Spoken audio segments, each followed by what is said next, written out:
boys and girls.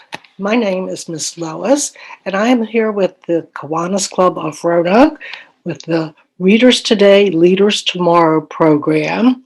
And today I'm reading a story for you called A Midsummer Night's Dream.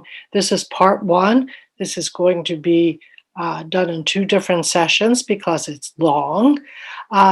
It is a story based on a play by William Shakespeare, and it is retold by Nicola Baxter. And William Shakespeare wrote this play over 400 years ago, and it was during what was called the Elizabethan period. And during that time, they had some words that were very different, and they had names that were very different. And I will explain some of the different words as we go along. For example, the word a league is used right near the beginning, and a league was a distance of about 3 miles. In Elizabethan England, aristocrats loved to hunt for sport and to show off their horsemanship. The wood is also seen as a wild place where anything might happen. So, A Midsummer Night's Dream. Theseus, Duke of Athens, first met his bride-to-be on the field of battle, but thoughts of war soon turned to those of love. She is Hippolyta, queen of the Amazons, and soon the noble couple will be married with much ceremony. That means with a big wedding. But elsewhere in the city, true love does not run as smoothly. Aegeus, a troubled father, arrives at Theseus's court with his daughter Hermia and two young men, Demetrius and Lysander. They're in tow, which means they are coming along with him. It seems that both are in love with Hermia. Although Aegeus favors Demetrius, Hermia has set her heart on Lysander and refuses to obey her father. And I need to change this slide so you can see it. Okay, there we are.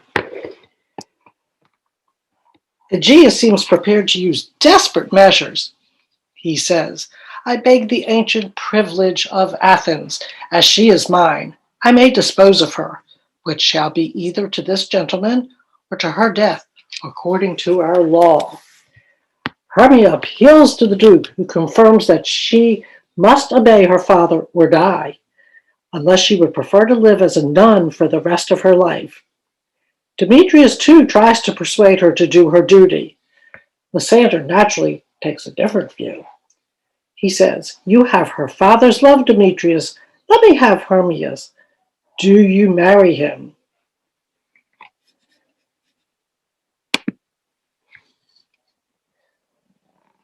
Lysander also points out that Demetrius has won the heart of another young woman, a friend of Hermia's called Helena. Theseus admits that he has heard as much and would like to have a word with Demetrius about it. While discussions are taking place, Lysander and Hermia are left alone.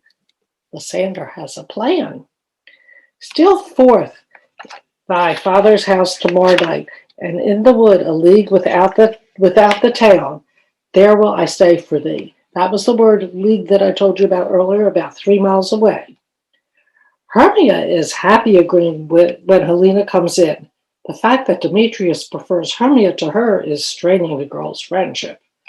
To reassure Helena, Hermia tells her of her plan to run away. Later by herself, Helena decides to pass this information on to Demetrius. Maybe it will make him pay attention to her again.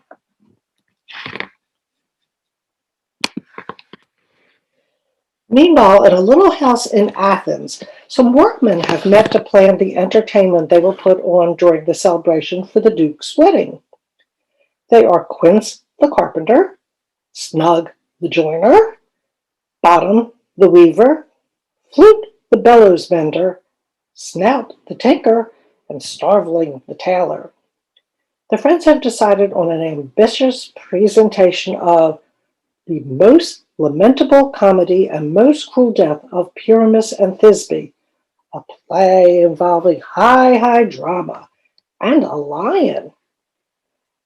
Bottom the Weaver is particularly enthusiastic, wanting to play all the parts himself, but in the end he is content to be the hero Pyramus. It is agreed that the players will all meet in the wood outside the city for secret rehearsals. It seems that the wood is likely to be a busy place by night.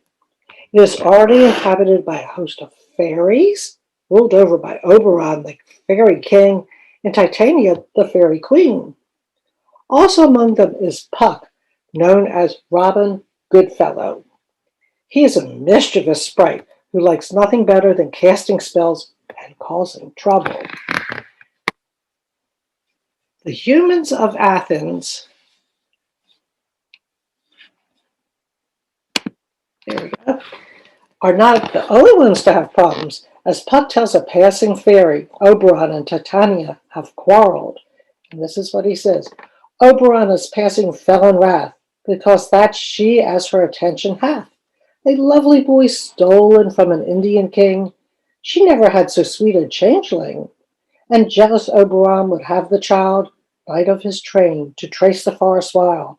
But she performs, withholds the loved boy, crowns him with flowers, and makes him all her joy.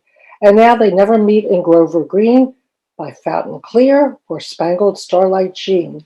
But they do swear that all their elves for fear creep into acorn cups and hides them there.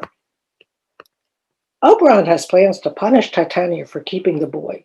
He tells Puck to find a certain magical flower. When juice from it is squeezed on a person's eyelids, he or she falls in love with the next creature to appear.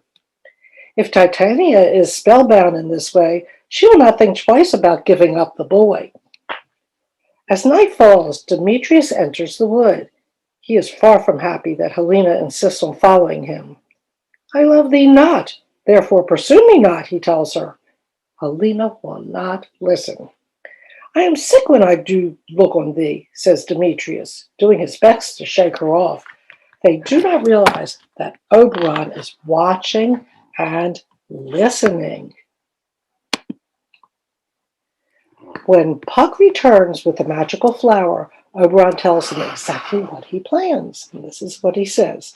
I know a bank where the wild thyme blows, where oxlips and the nodding violet grows, quite over canopied with luscious woodbine, with sweet musk roses and with eglantine. There sleeps Titania sometimes of the night, and with the juice of this I'll streak her eyes. But Oberon also tells Puck to take some of the juice and put it on Demetrius' eyes, so that he will fall in love with Helena after all. Oberon finds Titania surrounded by her sleeping attendant fairies, just as he has planned. Puck, however, not expecting to find many young Athenians wandering about around the woods at night, makes a big mistake. He finds Hermia and her lover asleep beneath the tree and puts the juice on Lysander's eyes. Unfortunately, Lysander awakes when Demetrius comes rushing past in his attempt to lose his persistent follower. The first person Lysander sees is not Hermia, but Helena. At once, Lysander begins to vow his love for her. He does not mince his words. He says, Content with Hermia, no, I do repent. The tedious months I with her have spent. Not Hermia, but Helena I love.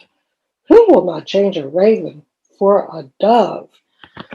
Helena, feeling that this is cruel mockery of her unloved state, runs off, but Lysander follows her, leaving Hermia to sleep on. When Hermia wakes shortly afterwards, she finds herself alone in the darkness. And I do want to tell you there's a little box here with a woman looking down. But that's not a woman, because women were not allowed to act on the Elizabethan stage. Female parts were played by men, which may have added to the comedy of some scenes.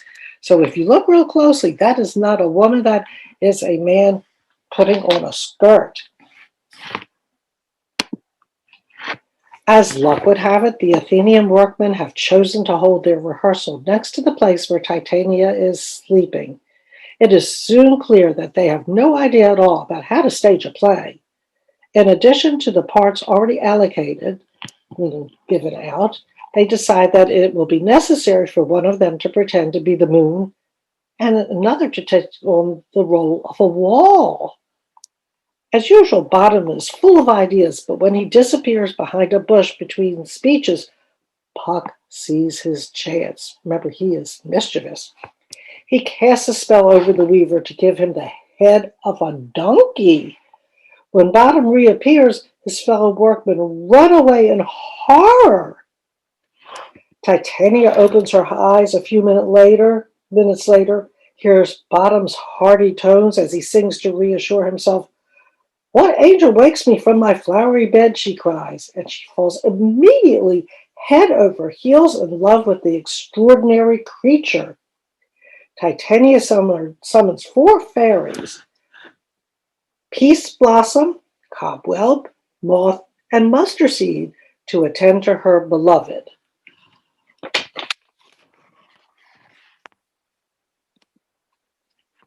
Be kind and courteous to this gentleman. Hop in his walks and gambol in his eyes. Feed him with apricots and dewberries, with purple grapes, green figs, and mulberries, and pluck the wings from painted butterflies to fan the moonbeams from his sleeping eyes. Of course, Oberon is delighted when he hears what has happened, but his pleasure turns to annoyance when Demetrius hurries past, pursued by Hermia, begging for news of Lysander. Oberon realizes at once that Puck has made a mistake and sends him off to find Helena, so that things can be put right.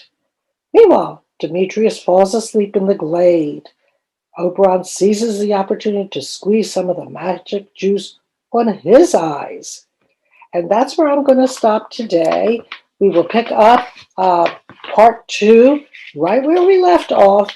And you'll be able to, if you want to hear it the same day, you'll be able to pick up part 2 the same day.